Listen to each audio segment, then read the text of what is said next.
Anyways, guys, hop on to a quick one today. Let's see, possibly getting back into doing some trap shooting competition, whatnot. Maybe. I don't know. Got so much shit going on in the real world. Sometimes hobbies kind of need to be put on hold priority wise. But, anyways, um,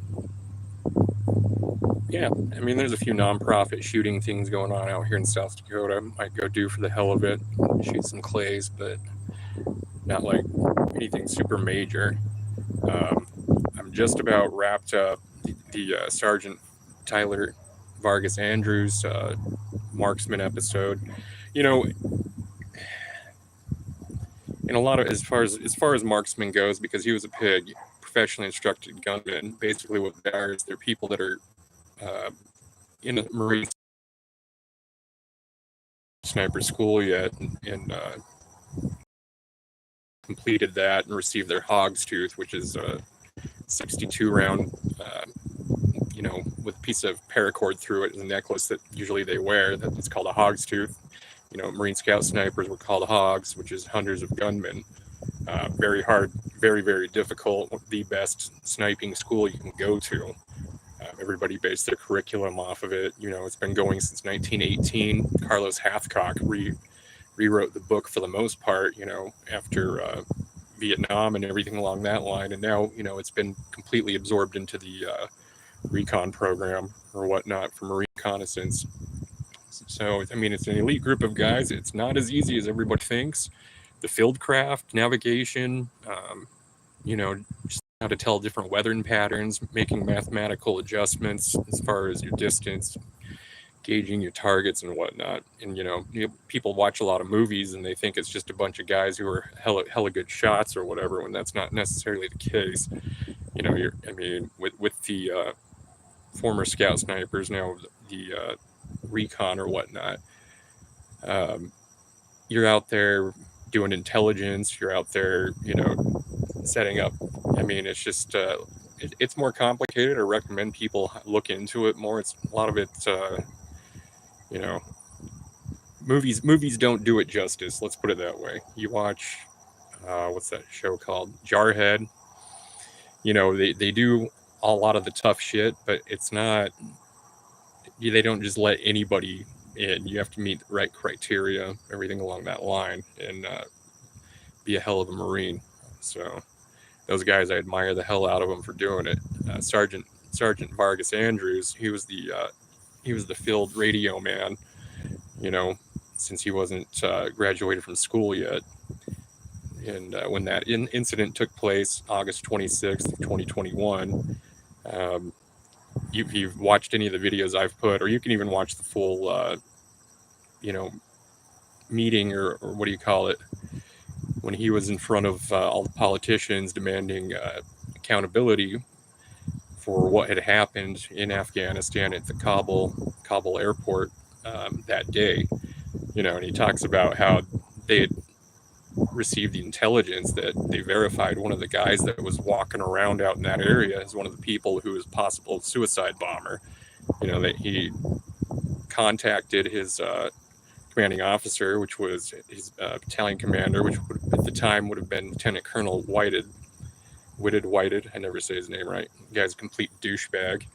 But him basically saying he doesn't know if he can authorize them to shoot this dude. And then, them asking him, well, then who do we need to talk to get authority to shoot on this? And the dude says again, I don't know. And I'm thinking in my head, you're a lieutenant colonel over the battalion. You're like the high up commanding officer, and you don't know how to make that call. I mean, that's why you're in that spot, dude. Look how many people died. You've lost 11 Marines, a corpsman, and a soldier, all in just one suicide bombing, and 95 Afghanis, some women and children. So it's a big responsibility. War has a lot of ugly. A lot of people don't realize it.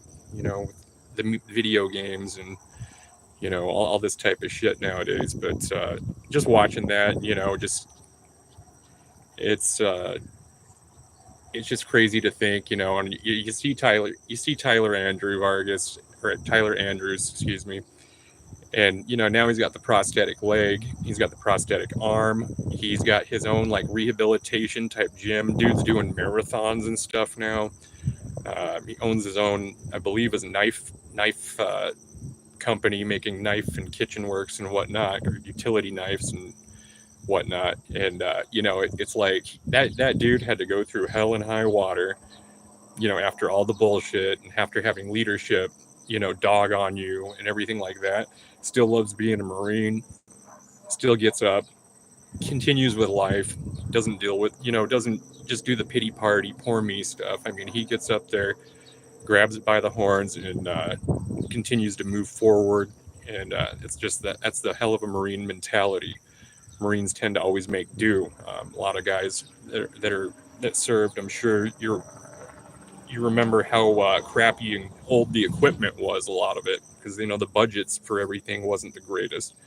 A lot of worn out gear. Well, Marines make do. Vargas Andrews, sorry, definitely made do in life.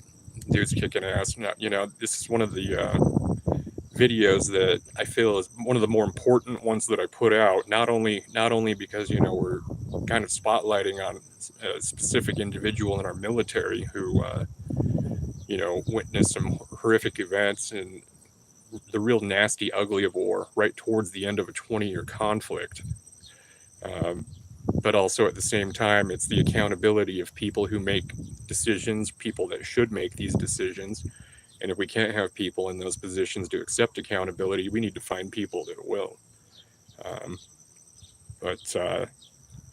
So this is one of those ones I feel is important. Same with Woodrow Keeble, the Native American, he's in the Sisseton Wahpeton tribe who got the Medal of Honor while fighting in, he was in the Guadalcanal, and then he was in Chosin Reservoir in Korea years and years later. Dude was took out 3 pillboxes and all that shit out in the frozen Chosin. So it's pretty cool, dude. But both of those guys, I don't know. I love doing the pieces on, like Gaston Glock, or there's Chesty Puller or Dan Daly.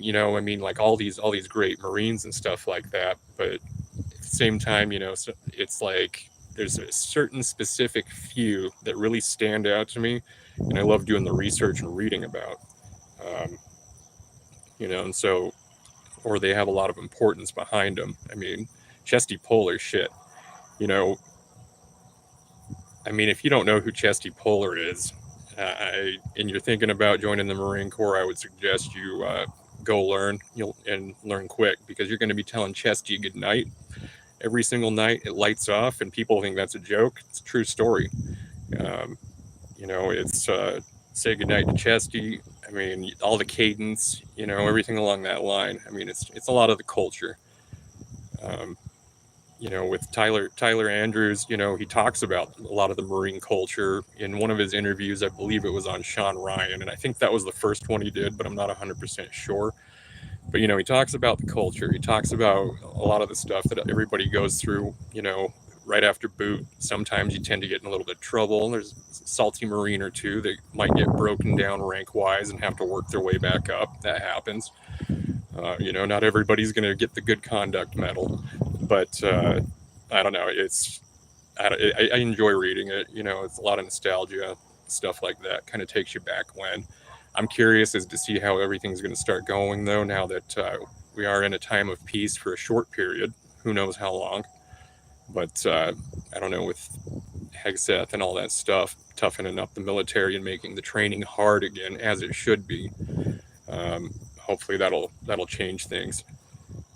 And all the people from the last 20 years, the ones that are still in career-wise, hopefully they can transfer all that knowledge and teach all the new Marines and soldiers and sailors and all that stuff, everything that they went through as far as fighting out in the desert. Because it's one thing to see it on TV and talk about it, or even train while you're in the United States, but it's completely different when you're actually out in country. But Anyways, guys, that'll do that for today. That's kind of my rant.